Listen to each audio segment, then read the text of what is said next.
Russia has now halted a deal. It's been rumored for a while, but now it is halted. A deal that allows Ukraine to ship Ukraine's grain through Moscow's Black Sea blockade to the rest of the world.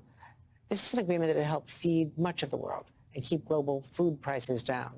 The suspension was not related to today's attack earlier that killed at least 2 people on the Kerch Bridge linking Russia with the peninsula of Crimea, which it annexed illegally in 2014.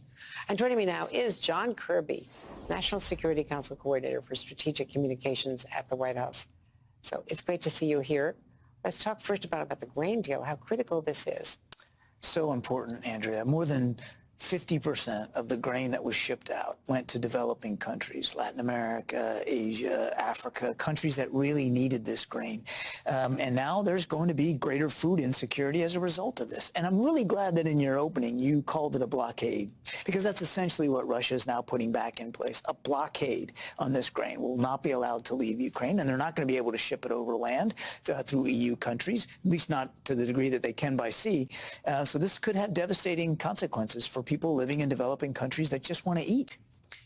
We're about to take over in August the presidency of the UN Security Council. Ambassador Linda Thomas-Greenfield spoke about this very thing today.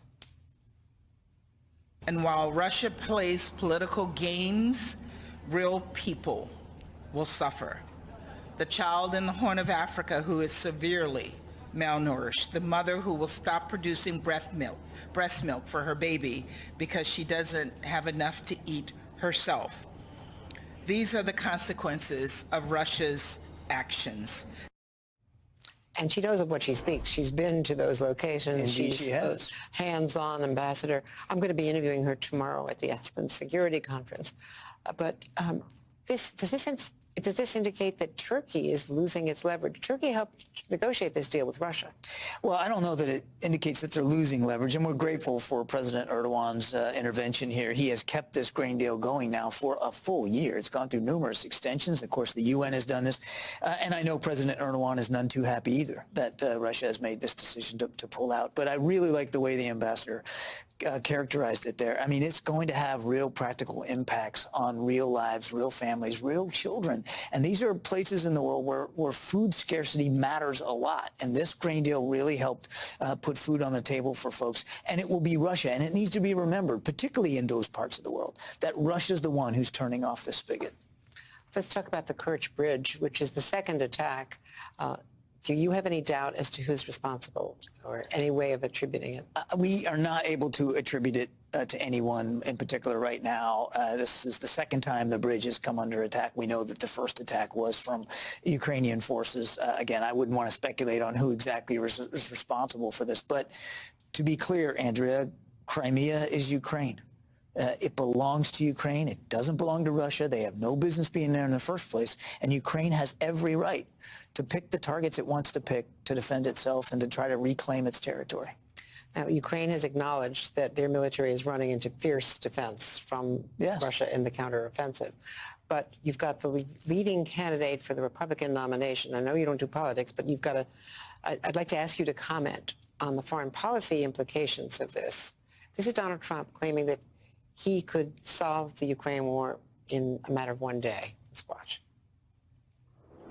I know Zelensky very well, and I know Putin very well, even better. And I had a good relationship, very good with both of them. I would tell Zelensky, no more. You got to make a deal. I would tell Putin, if you don't make a deal, we're going to give them a lot. We're going to give them more than they ever got if we have to. I will have the deal done in one day. One day. That was just yesterday on Fox News. Well, again, I obviously can't get into politics, and I won't. But not as a candidate, but as a I would just tell you that policy statement.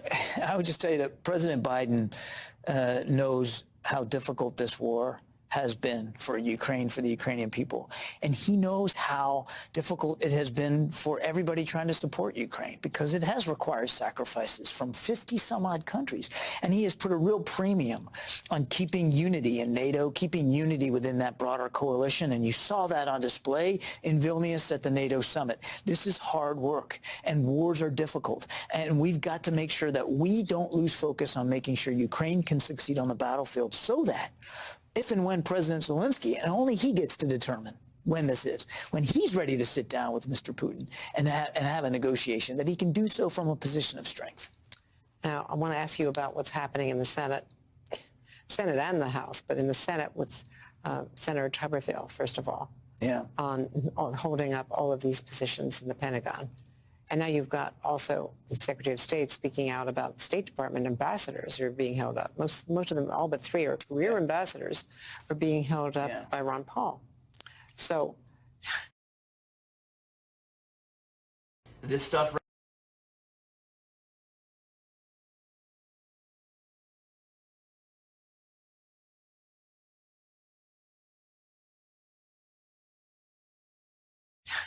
how is this affecting military families? You are a military family going back generations and going forward. You've got 2 sons, son-in-law on destroyers right now as we speak. When people can't plan their lives, not just readiness, but recruitment, and people can't rotate out, so they can't rotate in, and kids going to school. I had a chance a couple of weeks ago to sit down with some military spouses.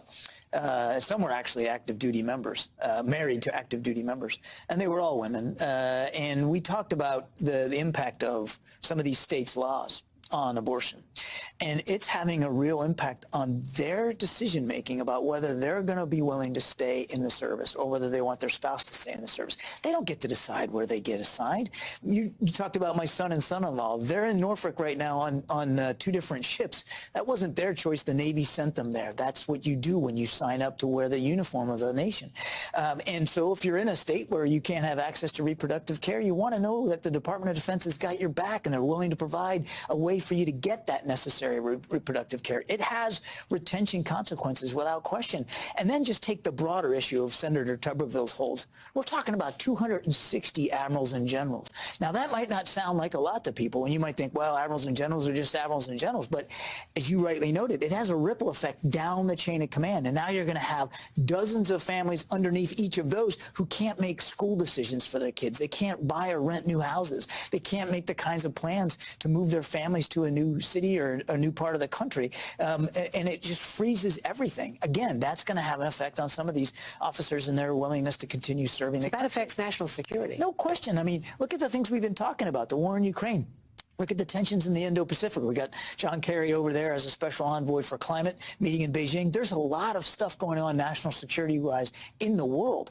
And when you don't have leaders in their appropriate assignments, confirmed by the Senate and with all the authorities they need to conduct those jobs, there's absolutely going to be a national security Quick question about China, because even as John Kerry is now in China, following up on Yellen, following up on Blinken, is there chance, despite everything that's happened with China, that Xi and Blinken and, President Biden will speak, even as, our Commerce Secretary is supposed to go and her emails, unclassified emails, were hacked in that large hack? Well, 2 things there. On the call, absolutely, President Biden expects to have a conversation with President Xi sometime in the future. And I don't have anything on the schedule to speak to, but he has said himself he's going to do it, and he'll do that. We'll do it at the appropriate time. He's glad that these visits are happening and these lines of communication are staying open. Now, on the hack, we found it. We alerted Microsoft. We did some things to try to shut down our vulnerability on that. We're being careful on attribution right now. We have no reason to doubt Microsoft's assertion that it came from Chinese hacking groups. We're going to make sure we can hold them accountable as appropriate. John Kirby on All Things. It's great to see you in person. Thank you so much for being here. Thanks for having me, Andrea.